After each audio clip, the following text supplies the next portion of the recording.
Hello children, welcome back to your channel Study with Poonam ma'am. तो class 6 history chapter 10 में थे हम traders Kings and pilgrims. आज का टॉपिक है रेशम मार्ग की कहानी, the story of the silk route.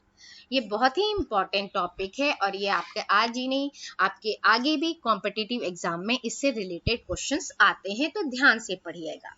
रेशम क्या होता है? रेशम एक बहुत ही रिच, बहुत ही चमकीले कलर का, बहुत ही चिकना, सॉफ्ट, स्मूथ, मुलायम इस तरह का होता है। और इसकी इस बनावट की वजह से रेशम के कपड़े जो हैं अधिकांश सोसाइटी में बहुत ही वैल्यूएबल, बहुत ही बहुमूल्य माने जाते हैं। इसको रखना बहुत ही रिच दिखाता है कि हाँ बताइए रिच फैमिली से है, तो लोग इसको पहनना पसंद करते हैं। लेकिन रेशम का जो ये कपड़ा होता है, इसको तैयार करना, इसको बनाना बहुत ही कॉम्प्लिकेटेड प्रोसेस होती है, बहुत ही जटिल प्रक्रिया होती है। इसको बनाने के लिए जो सिल्क वर्म होता है, जो कीड़ा होता है, यानी कि रेशम का जो कीड़ा होता है सिल्क वर्म, उससे क्या किया जाता है, कच्चा रेशम निकाला जाता है, कोकून जो होता है। फिर उसके बाद इसकी सूत की कताई होती है, मतलब जो ये कोकून निकाला इसकी कताई होती है, फिर उससे कपड़ा बुना जाता है।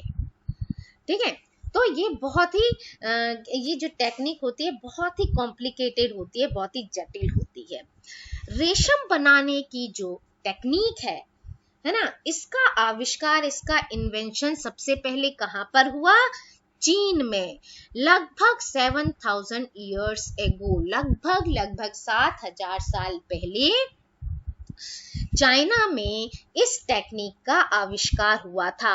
और चाइना जो है, इसने इस पूरी दुनिया से कई सालों तक, हजारों सालों तक बाकी दुनिया से इसको छुपा कर रखा था।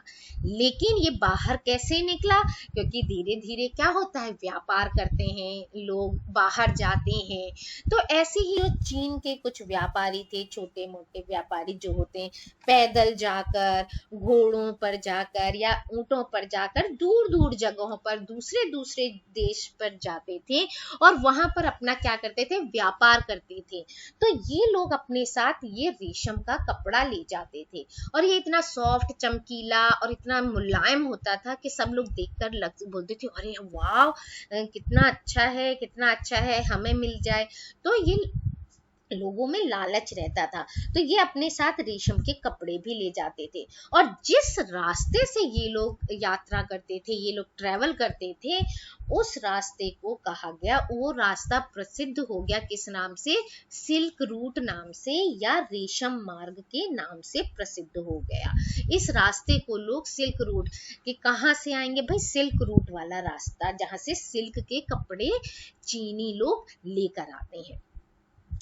कभी कभी क्या होता है, जो चीन के ये जो रूलर्स होते थे, ये एज अ गिफ्ट भी दूसरे रूलर्स को भेजते थे, है ना, अपना धाक जमाने के लिए। तो रूलर्स जैसे ईरान हुआ, वेस्ट एशिया हुआ, वहां के रूलर्स को Chinese rulers as a gift silk की चीजें, सिल्क के कपड़े या सिल्क की चीजें भेजते थे। यहाँ से रेशम के बारे में जानकारी और भी वेस्टर्न पार्ट में स्प्रेड हुई, फैली, तब जाकर ये फैली। पहले तो उन लोगों ने छुपा कर रखी थी, किसी को नहीं बताया था कि कैसे बनता है, क्या है। लेकिन जब अपना क्या धाक जमानी होती है, तो ये चीजें करनी पड़ती हैं। तो वहां के राजाओं ने कहा कि चाइनीज जो रूलर्स थे, उन्होंने ईरान और वेस्ट एशिया के रूलर्स को एज अ गिफ्ट ये सिल्क की चीजें देनी शुरू की। इससे क्या हुआ, आगे भी ये चीजें फैलने लगी सिल्क के बारे में। तो लगभग 2000 साल पहले जो था, सिल्क को पहनना, सिल्क के कपड़ों को पहनना एक तरह का रूल बन गया, सॉरी एक तरह का फैशन बन गया।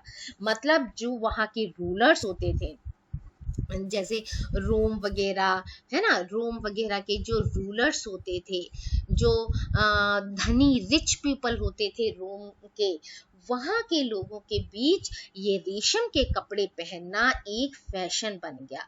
इसकी कीमत बहुत ज़्यादा होती थी, ये बहुत एक्सपेंसिव होता था, क्योंकि चीन से इसे लाने में क्या कैसे रास्ते थे भाई, पहले ज़माने में तो रास्ते इतने वो नहीं थे, प्लेन वगैरह होता नहीं था, तो रास्ता जो होता था बहुत ही डेंजरस होता था, रोड्स खराब होती थी, रोड्स तो बनती ही नहीं थी, जंगल से जाना है ना, पहाड़ों पे चढ़ के जाना और रेगिस्तान से जाना, तो इस तरह के रास्तों से होकर उनको जाना पड़ता था, बड़ी मेहनत करनी पड़ती थी, और बीच में कहीं लुटेरे वुटेरे नहीं मिल जाएं तो क्योंकि वो छीन लेते थे, तो इस तरह की चीज़ें इन लोगों को सहना पड़ता था।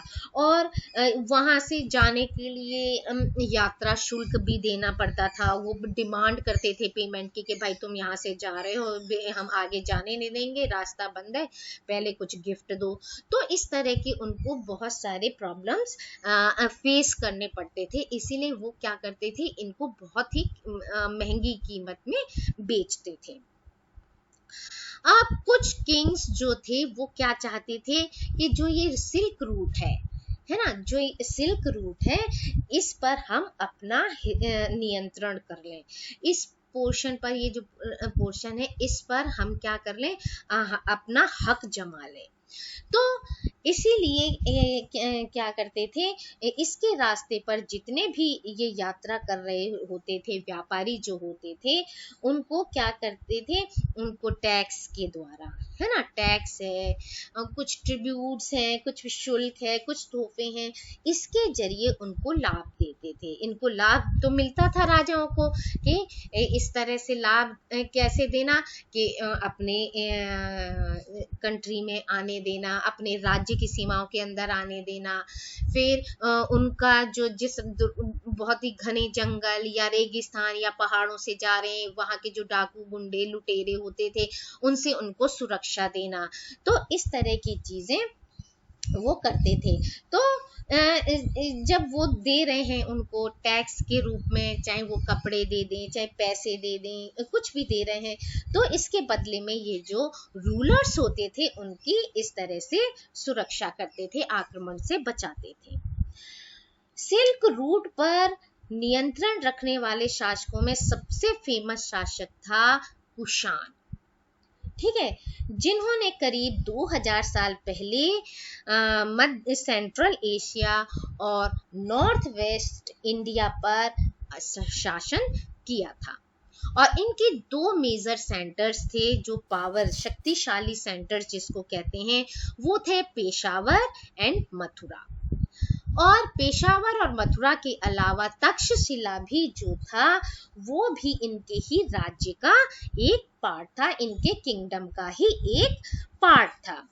इनके शासन काल में ही सिल्क रूट की एक शाखा, सिल्क रूट की एक ब्रांच कहां पर जाती थी, सेंट्रल एशिया से निकलते हुए, सेंट्रल एशिया से होकर सिंधु नदी आप जानते हैं, है ना, रिवर इंडस जो है, सिंधु नदी के मुहाने के पत्तनों तक जाती थी, यानी कि सिंधु नदी के जहां किनारे किनारे किनारे किनारे और जहां सी पोर्ट्स होते थे वहां तक ये जाती थी, ठीक है। फिर यहाँ से जहाजों के द्वारा, शिप्स के द्वारा किधर, पश्चिम की ओर, वेस्ट वर्ड, पश्चिम की ओर रोमन एम्पायर तक पहुंचती थी।